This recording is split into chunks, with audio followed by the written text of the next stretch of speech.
우리 말씀을 한번 보겠습니다. 말씀을 보시겠습니다. 시편 84편 5절로 7절입니다.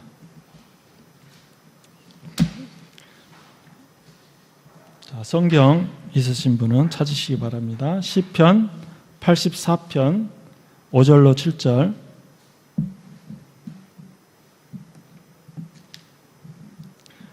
우리 한 목소리로 한번 읽겠습니다. 5절로 7절입니다. 시작. 주께 힘을 얻고 그 마음에 시온의 대로가 있는 자는 복이 있나이다. 그들이 눈물 골짜기로 지나갈 때에 그곳에 많은 샘이 있을 것이며 이른 비가 복을 채워주나이다. 그들은 힘을 얻고 더 얻어 나아가 시온에서 하나님 앞에 각기 나타나리이다. 아멘. 예.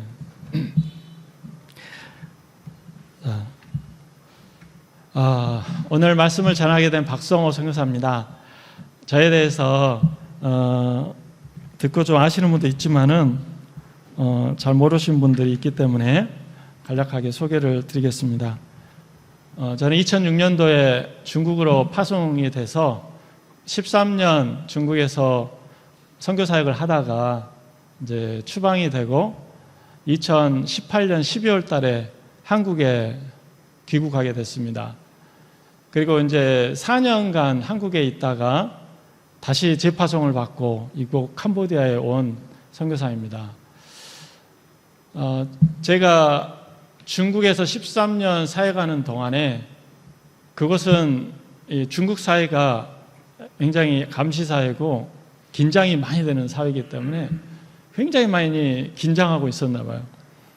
근데 한국에 와가지고 그 긴장이 조금씩 풀리면서 그때서야 와, 내가 그 13년 어떻게 그런 긴장과 스트레스 가운데에서 버티면서 살아왔나 싶을 정도로 온 몸이 굳어 있었는데 하나님이 천천히 풀어주셨습니다. 그래서 그 4년 동안의 시간이 저에게는 사실 추방돼가지고 많이들 힘들었겠다 하지만은 저에게는 쉼의 시간이었고 자기를 돌아보는 시간이었고 하나님의 은혜를 다시 받고 충전되는 귀한 시간이었다고 생각을 합니다. 4년 동안 한국에 있는 동안에 중국에서 있을 때도 많은 일이 있었지만 한국에서도 참 많은 일을 겪었습니다.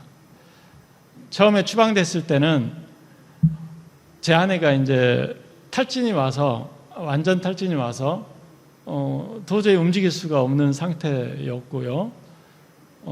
저희 딸이 이제 고3이었는데 같이 추방이 됐는데 학교를 다녀야 되는데 한 학기 남겨놓고 다시 어디 다른 외국으로 가서 학교 다니기가 쉽지 않기 때문에 다시 중국으로 혼자 들어갔어요.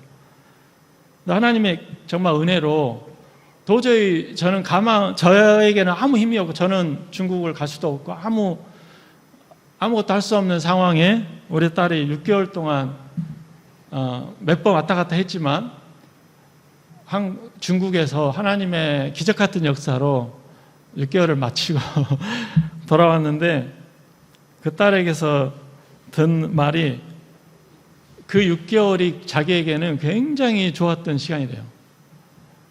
부모가 없는 상태였는데도 사랑을 참 많이 받았나 봐요. 그곳에 있는 성도들, 또 학교 선생님과 또 친구들로부터 사랑을 받으면서 오히려 참 너무 좋았다고 의외로 저는 너무 걱정을 했는데 그런데 우리 아이가 돌아와서 이제 좀 병을 얻었어요. 정서적인 병을 또 얻고 여러 가지가 모든 가정이 겉으로 볼 때는 폭삭 망한 것처럼 겉으로 볼 때는 선교사가 선교 나갔다가 추방되고 모든 사역을 이렇게 놓고 와야 됐잖아요. 한국에 와서는 아무것도 없어요. 선교관에 우리 교회 선교관에 지하에 있는 선교관에 머물면서 남들이 볼 때는 폭망한 것 같은 모습으로 그리고 폐잔병처럼 병든 그것도 이렇게 의기양양하게 돌아온 병사가 아니라 병들어서 또 총상을 맞아서 돌아온 병사처럼 이제 그렇게 돌아온 거예요. 제가 저를 봐도 참 어떻게 해야 될지 모르는 막막한 때가 있었습니다. 그런데 정말 놀라운 일은 저의 힘이 다하고 더 이상 아무것도 할 수 없다고 하는 그때가 하나님의 시작이었다는 거예요.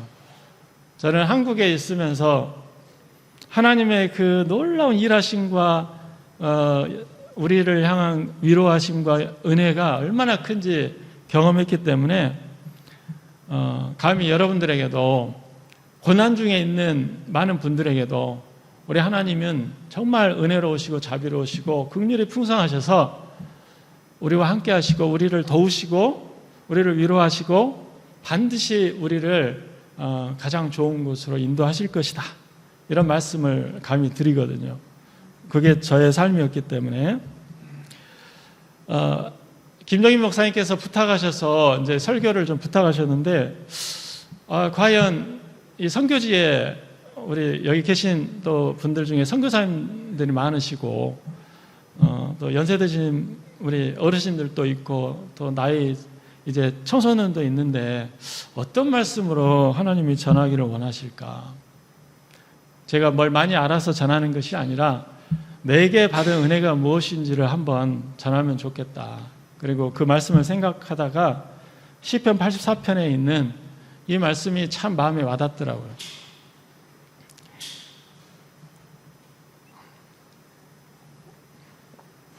오늘 말씀은 정말 위로가 되는 말씀이에요.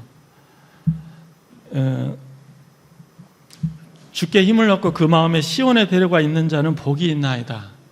이 말씀은 저에게 어떤 위로가 되냐면 주께 힘을 얻고 마음에 시온에 데려가 있으면 그 자체로 복된 사람이라는 것이죠. 마음에 시온에 데려가 있다는 말이 굉장히 좀 추상적이어서 어떻게 하면 좀 이것을 쉽게 설명해 볼까 생각을 했습니다. 우리 인생을 살다 보면 어려운 일을 만나기도 하고요. 그래서 실천적인 질문을 할 때가 있죠. 나는 누구인가? 나는 지금 어디에 있는가? 인생을 살다가 내가 생각지도 못했던 어려움 앞에 섰을 때 당황하게 되고 도대체 나는 누구면 나는 지금 어디에 서 있지? 내 위치를 잃어버릴 때가 있어요. 근데 이런 질문에 다른 사람한테 물어본다고 해서 그게 해결되지는 않거든요. 끊임없이 사실은 자기 성찰을 하면서 나는 도대체 누구지? 나는 뭘 좋아하고 뭘 싫어하고 나는 그동안 뭘 하면 살았고 이런 것들을 꾸준히 물어보면서 자기 자신에 대한 정체성을 찾아가고 또 나는 지금 그동안 무엇을 해서 여기까지 왔고 지금 나는 어디에 있는가 이걸 질문하게 되는데 이 질문에 대한 답이랄까? 이것이 마음의 시온에 데려가 있는 성도인 것 같아요. 마음의 시온에 데려가 있다는 것은 이게 마음속에 시온이라고 하는 곳이 있는데 시온이 어디냐면 예루살렘이에요. 거기에 성전이 있잖아요. 그러니까 성전이 있는 시온을 향해서 사람들이 예배를 드리기 위해서 가요. 절기가 되면 특별히 초막절이 되면 많은 순례객들이 있어요. 지금도 아마 유대인들 중에는 이런 절기가 되면 예루살렘으로 지금은 성전이 없지만 그래도 성지 순례를 하는 분이 있는 것 같아요. 그리고 우리 김정민 목사님이 성지 투어를 하고 있는데 일반적으로 성지라고 이야기하면 예루살렘을 말해요. 우리가 십자군 전쟁 때도 성지를 탈환해야 된다 해가지고 전쟁을 했는데 그게 예루살렘 탈환을 한다는 것이었는데 왜냐하면 그곳에 성전이 있었기 때문에 그 예루살렘 안에 시온산이 있습니다. 그 시온산에 영광이라고 하고 이스라엘 사람들을 구약성경은 시온의 딸이라고 불렀어요. 예루살렘의 딸이라고도 부르고 시온의 딸이라고도 부르고 시온이라는 그 장소는 이스라엘 백성들에게 굉장히 상징적인 장소예요. 그곳에는 성전이 있고 하나님의 임재가 있고 하나님께 예배하는 곳이에요. 그곳에 내 마음이 있다는 거죠. 그곳을 향한 대로가 있다는 거예요. 하이웨이가 그곳을 향해서 나 있다는 것이죠. 근데 우리가 인생을 살다 보면 길을 잃을 때가 있잖아요. 근데 이 사람들은 길을 잃은 게 아니라 그 대로가 시온을 향해 나 있기 때문에 그 목적지가 분명한 것이죠. 인생을 살다 보면 속도보다는 방향이라는 말을 여러분이 들어보셨을 거예요. 내가 속도가 다른 사람보다 뒤처질 수는 있어요. 각자의 속도가 있잖아요. 그러나 속도보다 중요한 것은 방향이거든요. 속도가 빨라도 방향이 잘못되면 잘못 가는 만큼 더 힘든 것이죠. 근데 속도는 느리더라도 방향이 올바르면 돼요. 그리고 속도라는 것은 사람마다 다 다르기 때문에 다른 사람하고 비교할 필요도 없고요. 근데 방향은 맞아야 됩니다. 근데 이 순례자들이 순례의 길을 떠날 때에 그 마음에 시온에 데려가 있는 순례객들은 그 한 목적지를 가지고, 올바른 목적지를 가지고 비가 오나 눈이 오나 모든 역경과 산을 건너 물을 건너서 그곳으로 간다는 거예요. 그래서 그런 순례객들에게 그렇게 시온에 데려가 있는 올바른 목적지를 향해서 가는 우리 성도들을 향해서 복이 있다, 이렇게 말씀을 하고 있습니다. 우리가 세상에 살고 있지만은 우리는 이미 오신 이 땅에 임한 하나님 나라를 살고 있는 사람이고, 장차 우리에게 임할 또 하나님 나라, 그 천국을 향해서 가고 있는 순례객들입니다. 쉽게 말하면 우리는 캄보디아에 살지만은 대한민국 여권을 가지고 있는 사람이에요. 그래서 여권이 만료되면 어떻게 하시죠? 대사관에 가면은 여권 다시 해줘요. 왜 해줍니까? 내가 대한민국 시민이기 때문에 해주죠. 우리는 캄보디아에 있지만은 대한민국 사람으로서 대한민국 대사관에 그런 서비스를 받고 이곳에서 대한민국 사람의 정체성도 가지고 살고 있죠. 그리고 언젠가 또 때가 돼서 대한민국으로 다시 갈 것입니다. 이렇게 우리는 세상에 살지만은 순례자처럼 저 천국을 향해서 가는 순례자로 우리는 오늘도 살아가고 있다는 것이죠. 그래서 내 위치가 어디인가, 내가 어디에 살고 있는가, 비록 이 땅 위에 살고 있지만은 내가 가는 그 길은 하나님이 계신 저 천성을 향해서 가는 성도라는 것을 우리는 알 수가 있습니다. 그런데 이 천성을 향해서 가는 성도들, 이 땅에 사는 성도들에게 그 길이 순탄치 않고 만만한 길이 아니라는 거예요. 인생을 조금만 살아봐도 사는 것이 쉽지 않구나, 사는 것은 고난의 연속이라는 것을 우리가 알게 됩니다. 그래서 오늘 본문에도 그 가는 길을 눈물 골짜기라고 표현하고 있어요. 눈물 없이 갈 수 없는 골짜기. 연세 드신 분들은 그 눈물 골짜기를 참 많이 겪으셨을 거예요. 그리고 지금 청소년들도 마찬가지죠. 지금 삶의 현장이 고달프고 힘겨울 거예요. 근데 그런 힘겨운 삶을 살아가는 저와 여러분들에게 오늘 우리 주님께서 너가 서 있는 그 자리가 복이 있다라고 말씀하고 있다는 것입니다. 저는 대학교 1학년 때 처음 예수님을 믿고 하나님께서 정말 은혜를 주셔서 전도의 열정이 아주 뜨거웠어요. 그래서 사역례를 들고 캠퍼스에 다니면서 열심히 복음 전하고 우리 부모님에게도 복음 전하고 그러다가 이제 중국에 대한 선교의 비전을 받고 지금의 아내를 만나서 이제 중국에 가게 됐거든요. 저는 그 당시에는 열정기였어요. 예수를 처음 믿고 나니까 너무 뜨겁고 정말 예수를 온 세상에 전하고 싶고 중국의 그 수많은 사람들이 아직 예수를 모르고 있는데 그곳에 건강한 교회를 세우고 건강한 지도자들을 세우고 그 교회로 하여금 복음을 전파하게 하고 모든 중국 사람들에게 복음을 전하면 좋겠다는 뜨거운 열정 하나로 갔는데 열정이라는 건 식기 마련이더라고요. 열정기가 계속 되는 게 아니에요. 이렇게 떨어질 때가 있어서 그러니까 떨어지니까 열정이 있을 때는 그 에너지를 갖고 했는데 더 이상 그 에너지가 없는 거예요. 그러니까 결국은 의무감에서 하게 되더라고요.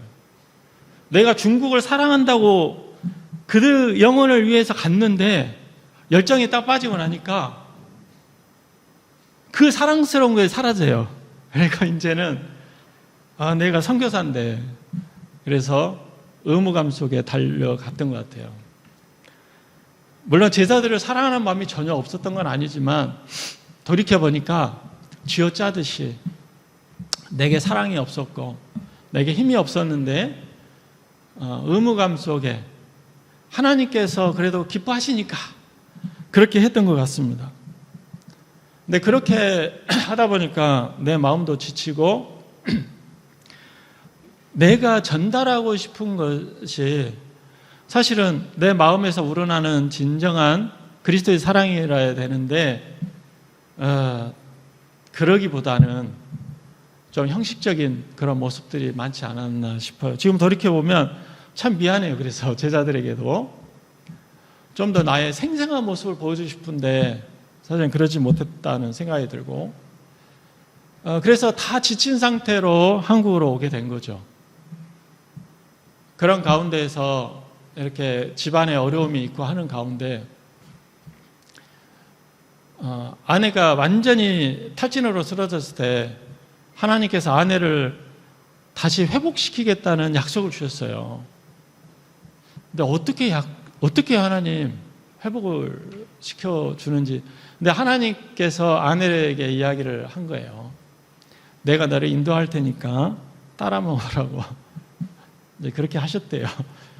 근데 진짜 그 다음부터요, 하나님이 예비하신 사람들이 막 오기 시작했어요. 제가 알지도 못하는, 아내도 모르는 사람인데 누군가 어떻게 연결해가지고 우리의 소식을 알고 선교관에 있는 우리를 찾아오는 거예요. 그래서 밥을 사주고 우리에게 힘내라고 하고 그런 일들이 막 있으니까 야, 하나님께서 사람을 보내시네.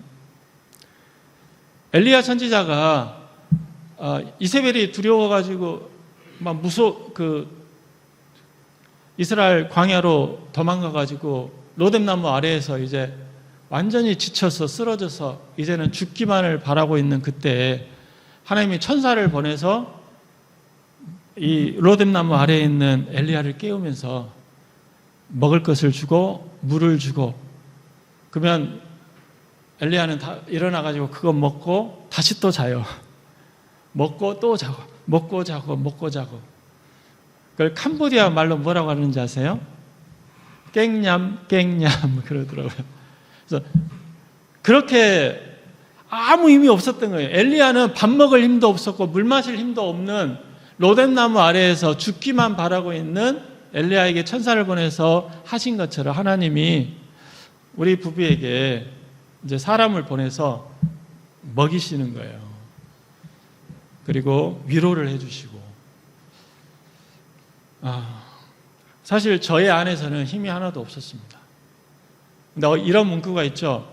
구름은 바람이 불어서 움직이고 사람의 마음은 무엇으로 움직일까요? 사랑으로 움직인다는 어떤 문구가 있습니다.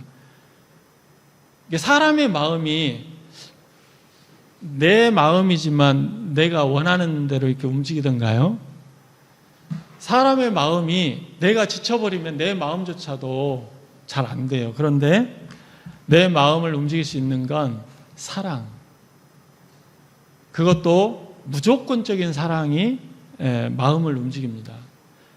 저는 그 과정을 통해 하나님의 사랑이 이와 같이 무조건적이고 깊고 따뜻하고 너무 좋은 사랑이라는 걸 한국에서 제가 모든 힘이 다 빠지고 나서 알았어요.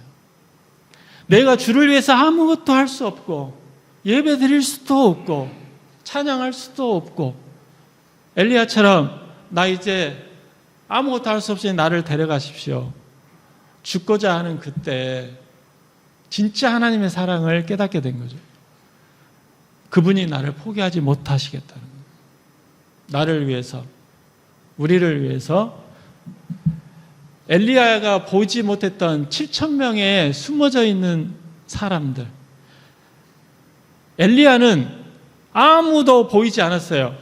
나 외에는 주를 섬기는 자가 아무도 없다고 하는 그때 하나님이 내가 숨겨둔 바알에게 무릎 꿇지 않은 7,000명이 있다라고 하셨는데, 과연 하나님이 아시는, 내 눈에는 보이지 않는데 한국교회 무엇이 희망인가? 한국교회 아무런 소망이 없다라고 하는 그때에 하나님께서 바알에게 무릎 꿇지 않은 7,000명을 보여주시고 위로해 주시는 거예요.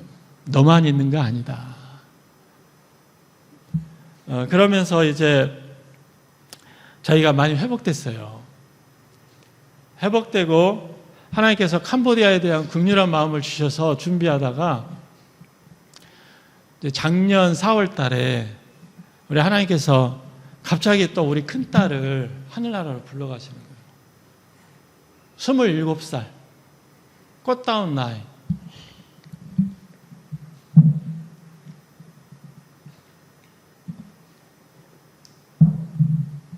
대학교 졸업하고, 우리 이제 간호사인데 대학교 졸업하고 이제 첫 직장 1년도 안 됐는데 이제 첫 직장 다니다가 독립해서 나갔는데 하나님이 갑자기 불러갔었어요. 하나님, 도대체 왜 우리에게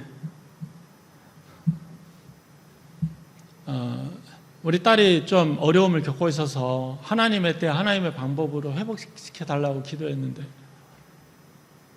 왜 제가 생각했던 그 그림으로 하지 않고 내가 상상하지도 못했던 어떤 새로운 것으로, 새로운 방법으로 딸을 불러가시는지 이유를 알 수가 없었어요.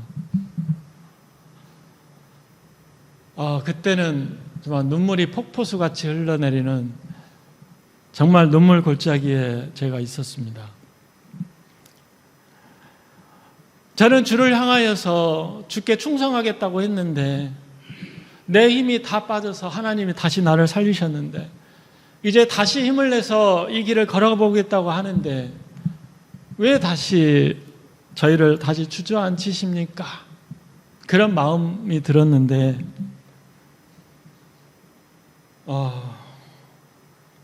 근데 참 모르겠습니다. 하나님의 그 깊은 뜻을 다 이해는 못하지만 분명히 기도한 대로 하나님이 응답하시거든요. 하나님의 때에 하나님의 방법으로 하나님의 깊은 뜻을 이루어 주소서. 저희를 사랑하시고 우리 자녀를 사랑하시고 또 당신의 택자 백성들을 사랑하시는 하나님께서 우리의 삶을 인도하실 걸 믿습니다. 하나님은 우리를 사랑하시고 우리를 향한 놀라운 계획을 가지고 인도하고 계시거든요. 내 삶이 그냥 가는 것 같고 우연히 가는 것 같지만은 하나님의 섬세한 인도함을 받고 있어요. 그런데 왜 내가 이런 눈물 골짜기를 지나야 합니까? 왜 자식을 먼저 보낸 부모가 돼야 하죠?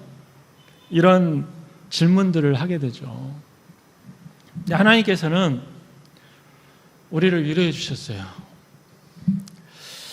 오늘 우리가 읽은 본문 6절에 보면은 그들이 눈물 골짜기로 지나갈 때에 그곳에 많은 샘이 있을 것이며 이른 비가 복을 채워주나이다.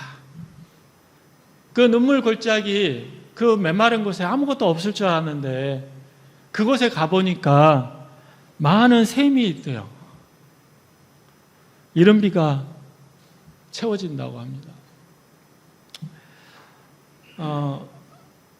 뜻밖의 어떤 복을 받는 거죠. 뜻밖의 복. 저는 이렇게 과정 속에서 하나님의 계획에 대해서 나 혼자서 추측하고 하나님은 나를 아마 이렇게 인도하실 거야. 이런 내 지혜를 가지고 하나님은 아마 나를 이렇게 대하시겠지? 이러면 하나님 기뻐하시겠지? 이런 생각들이 있었던 것 같습니다. 제가 자주 이야기하는데 저는 본래 배추로 태어났어요. 배추. 근데 하나님은 나를 배추 그대로 두지 않고 김치를 만드시겠다고 잘 자라고 있는 배추를 그냥 짤뚝 잘라요. 배추가 김치가 되는 과정 아세요? 우리 청소년들? 배추가 그냥 딱 나오면 김치가 되나요? 과정이 있죠. 혹시 김치 담아본 청소년 있어요? 그래, 누가 해준 김치만 먹어봤죠? 근데 배추가 그냥 내버려 두면 김치가 되지 않아요. 과정이 있어요. 먼저는 밑둥을, 이 뿌리를 잘라야 돼요. 밭에서 뽑아와야 돼요. 그래서 한 5번 정도 배추는 죽어야 돼요. 한 번 잘리고, 그 다음에 또 뭐가 있죠? 주부가 이제 딱 가져와가지고, 시장에서 사가지고, 칼로 어떻게 해요? 반으로 뚝 잘라야 돼요. 그냥 그 통째하는 게 아닙니다. 반으로 잘라야 돼요. 그 다음에 뭐 하죠? 이 소금물, 아주 짠 소금물에 그냥 담가버려요. 그러면 보통 풀이 죽는다고 그러죠. 이 배추의 숨을 죽인다. 그래서 숨을 죽여야 돼요. 근데 그걸로 끝납니까? 우리 권사님 너무 잘하시죠? 그 다음에 뭐래요? 예, 물론 씹는 것도 있지만은 아주 맵고 막 매운 그 고춧가루 이런 양념을 만들어서 그 양념으로 비벼버리죠. 얼굴에 비벼버려야 돼요.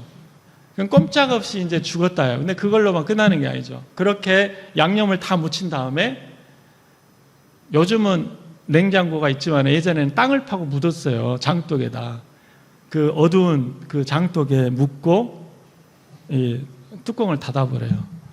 장사 지내는 거죠. 그러면은 좀 있으면 익은 김장배추, 김치가 되는 거죠. 그러면 맛있는 김치가 돼요. 저는 그 과정을 제가 중국에 있으면서 겪었다고 생각을 했어요. 그는 하나님이 어느 날 그러는 거예요. 야, 그걸로 끝날 것 같냐?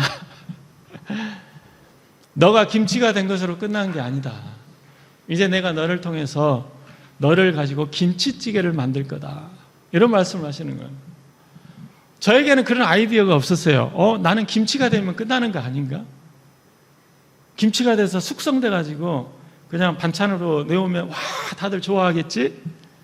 근데 하나님께서는 김치를 좋아하는 사람도 있겠지만은 이제 다양한 요리를 만들고 싶으신 거예요. 내 인생으로. 그래서 김치찌개는 뜨거운 물에 들어가야 돼요. 팔팔 끓는 물에 들어가서 돼지고기랑 또 두부랑 뭐 여러 가지를 만나죠. 호박도 만나고 여러 가지 재료들이 잘 섞여가지고 오묘한 맛을 내요. 김치만의 맛이 아니라 김치찌개의 그 오묘한 맛을 내죠. 그래서 정말 요리가 되는 거예요. 네. 여러분의 인생도 마찬가지예요. 나는 이 정도면은 내 인생 다 달려온 것 같은데 그 다음 단계가 있단다. 우리는 내 수준에서 항상 생각을 많이 해요. 근데 하나님께 이제 물어보시면 처음에는 안 가르쳐 주셔요. 지금 이 단계가 너무 힘든데 또 다음 단계가 있다 그러면 포기할까봐 그 다음 단계 안 가르쳐 주시고 그냥 너는 김치가 돼. 막 계속 김치가 되면 끝날 줄 알았는데 야, 이제는 김치찌개구나. 김치찌개 끝나면 또 뭐가 될지 모르겠어요. 우리 인생은 그렇게 일련의 과정 속에서 하나님께서 만들어 가시고 빚어 가시는 과정이 있다는 것입니다. 그래서 우리가 이렇게 눈물 골짜기를 지나가는 가운데에서 하나님께서 참 나에게 나를 향한 어떤 마음을 갖고 계신지를 많이 알게 되는 것 같아요.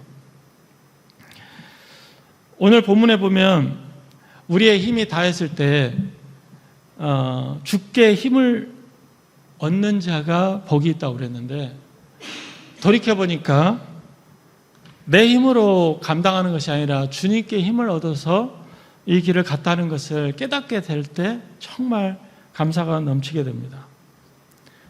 그리고 내 마음에 시온의 대로가 있다는 것도 내가 예수님을 믿었기 때문에, 그래서 구원을 받았고, 예수님을 믿었기 때문에 이렇게 하나님께 예배드릴 수 있고, 예수님을 믿었기 때문에 선교사가 될 수 있었고, 내가 예수님을 믿었기 때문에 주를 위해서 살 수 있다, 이렇게 생각을 해왔는데 나중에 깨닫게 되는 것이죠. 이게 주께 힘을 얻었구나. 우리가 천국 문 앞에 딱 도달하면, 우리가 죽어가지고 이제 천국 문 앞에 딱 갔을 때, 그때 천국 문을 지키던 사람이 천사가 물어봐요. 너 어떻게 왔냐? 그러면 어떻게 대답하실 거예요? 저는 누구를 믿어요? 예수님을 믿습니다. 영접하는 자, 그 이를 믿는 자들에게는 하나님의 자녀가 되는 권세를 주셨잖아요. 저는 하나님의 자녀입니다. 저는 천국의 백성입니다. 들여보내주세요. 그럼 천사장이 말씀대로 약속했으니까 예수를 믿는 자들은, 주의 이름을 부르는 자는 다 구원을 받으니까 딱 들여보내줘요. 근데 천국에 딱 들어갔어요. 이제 천국문 딱 열고 천국을 딱 들어가서 딱 이렇게 뒤돌아서 이제 내가 들어온 문을 딱 보면은 거기에 뭔 글자가 크게 써 있어요. 뭐라고 써 있는지 아세요? 하나님께 은혜 받은 택자여 어서 오시오. 이런 식으로 써 있대요. 그러니까 내가 이 땅에서 주를 열심히 믿고 내가 주를 영접했고 그래서 내가 천국에 들어가는 줄 알았는데 사실은 내가 은혜 받은 자였구나. 주께 힘을 얻어서 여기까지 오게 됐구나 하는 걸 천국에 딱 들어가면 깨닫게 됩니다. 그래서 천국에 딱 간 성도들은 절대 자기를 자랑하는 사람이 없어요. 나는 믿음이 좋아. 나는 열심히 살았어. 주를 위해서 헌신했어. 이런 게 아니고 오롯이 주님께 감사, 주님의 은혜를 찬송하게 돼 있다는 거예요.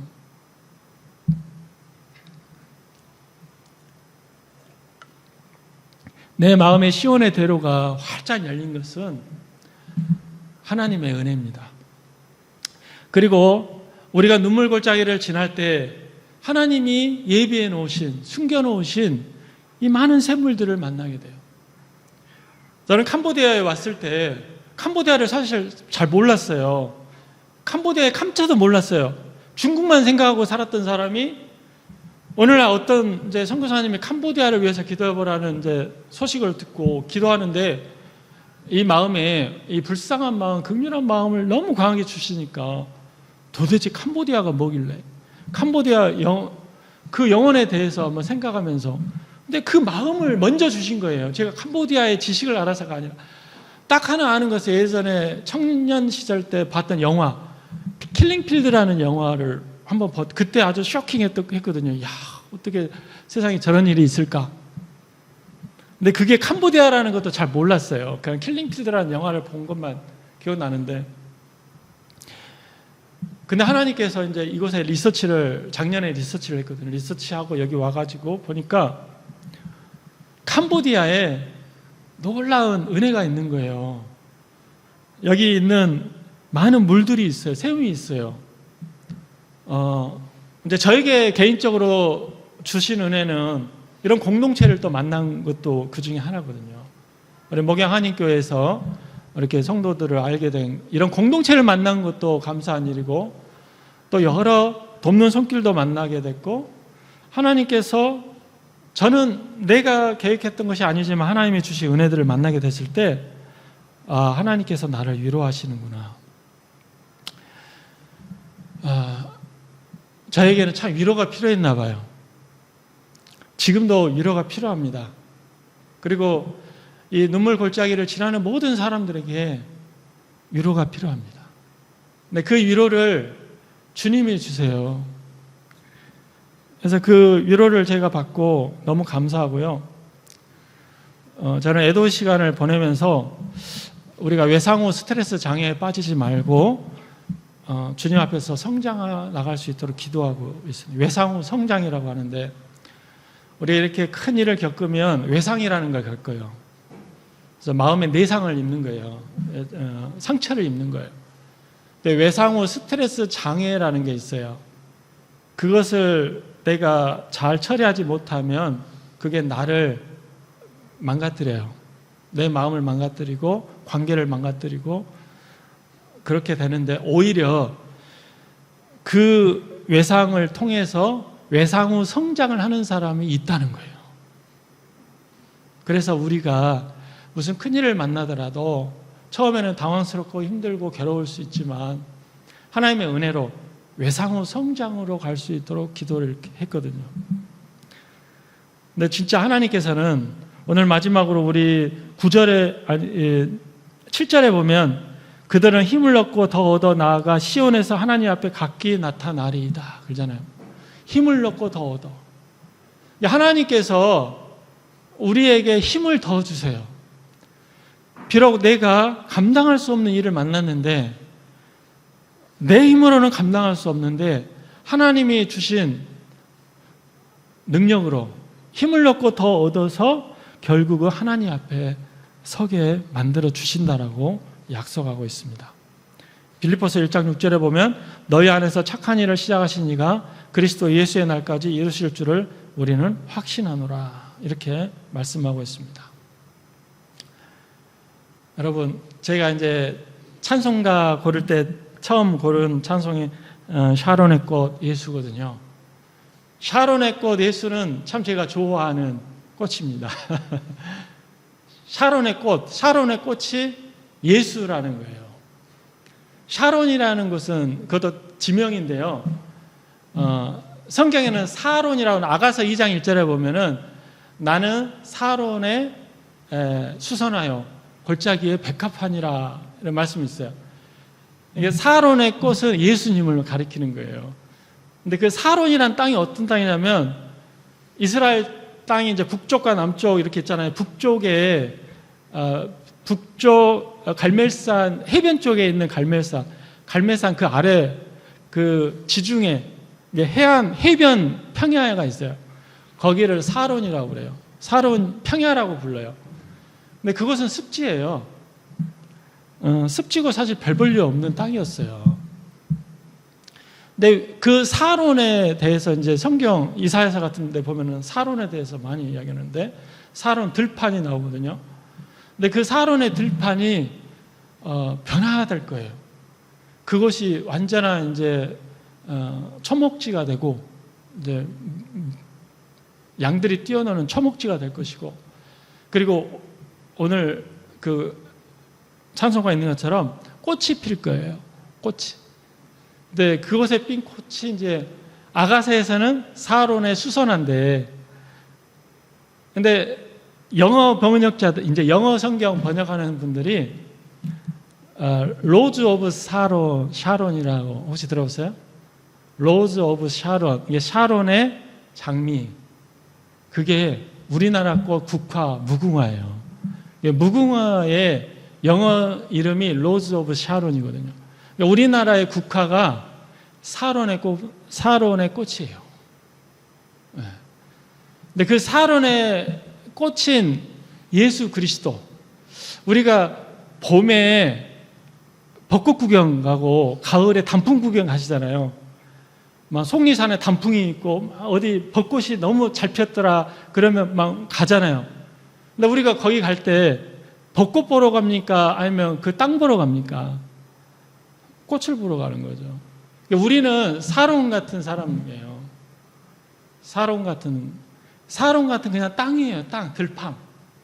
근데 그곳에 꽃이 피었습니다. 예수라는 꽃이 피었어요. 사람들은 그 꽃을 보러 가는 거예요.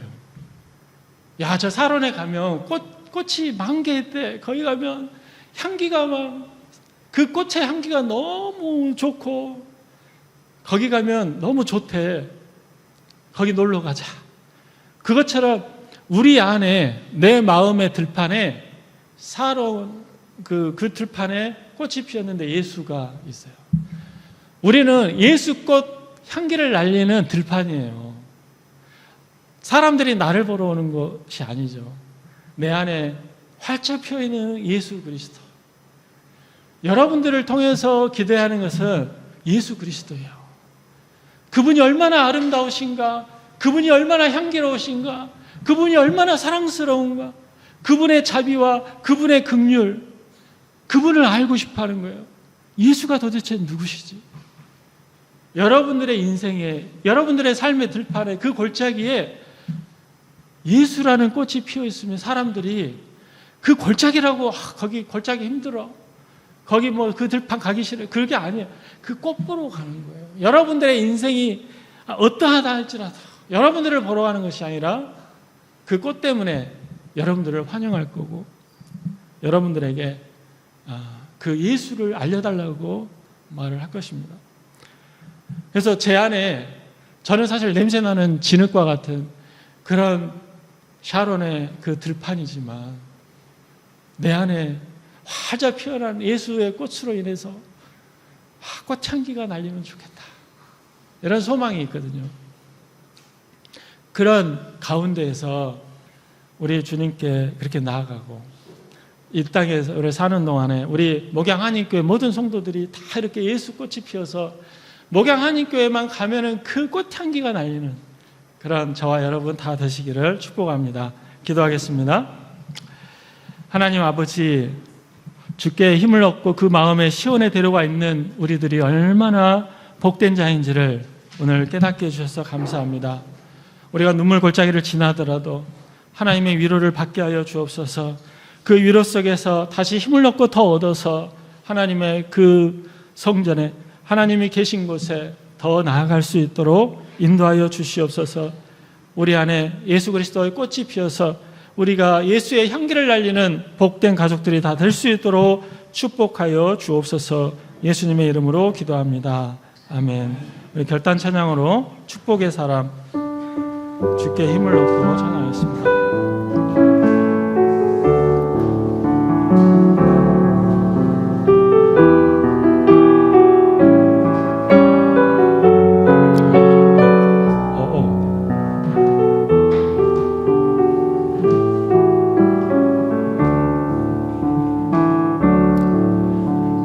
힘을 얻고 그 마음에 시온의 대로가 있는 그대는 하나님의 축복의 사람이죠.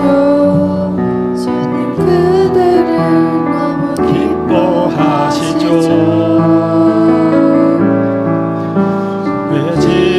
거하기를 사모하고 주를 항상 찬송하는 그대는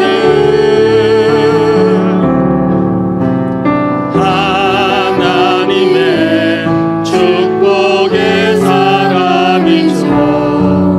주님 그대를 너무 사랑하시죠. 성김은 아름다운 찬송,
기도하겠습니다. 하나님 아버지, 비록 우리는 연약하지만, 우리는 보잘것없지만, 우리에게 힘이 없지만, 우리의 섬김을 아름다운 찬송으로 받아주시고, 우리의 또 헌신을 향기로운 기도로 받아주시는 하나님께서 계시기 때문에 정말 저희는 감사합니다. 하나님, 내 옆에 있는 형제 자매가 부족해 보일 때도 있고 힘들게 할 때도 있지만은 그들이 하나님의 집을 사모하고 우리가 함께 모여 예비하며 그 아버지의 사랑을 우리가 함께 받는 형제 자매가 되었기 때문에 저희가 그들을 보면서도 하나님을 생각나게 하고 아버지의 사랑을 기억하게 해주셔서 감사합니다. 이 땅 캄보디아 땅에 사는 동안에 아무리 힘든 일이 있다 하더라도 마음의 시온의 대로를 늘 묵상하게 하여 주옵소서. 우리는 이 땅의 시민이 아니라 저 하늘의 시민이라고 말씀해 주셨습니다. 고달픈 이 땅의 삶을 통해서 예수 그리스도가 꽃피워지고 예수 그리스도 이름이 높아져서 이 땅 캄보디아 모든 사람들이 그 향기를 맡고 아름다우신 예수님께, 그 향기로우신 예수님께로 나오는 그날을 꿈꿀 수 있도록 도와주시옵소서. 한 사람 한 사람 주님 어려움과 역경이 있을 줄 압니다. 위로의 하나님께서 도와주시고 힘을 주셔서 다시 일어나 아버지 주님의 사랑을, 그 은혜를 전파할 수 있게 하여 주옵소서. 은혜를 감사합니다. 예수 그리스도의 이름으로 기도합니다. 아멘. 이제는 우리 주 예수 그리스도의 은혜와 아버지 하나님의 크신 사랑하심과 성령님의 감화 감동 위로 교통하심이 그 마음에 시온에 데려가 있는 모든 성도들에게, 우리 목양 한인교회 모든 지체들에게 이제로부터 영원토록 함께 계시기를 축원하옵나이다. 아멘.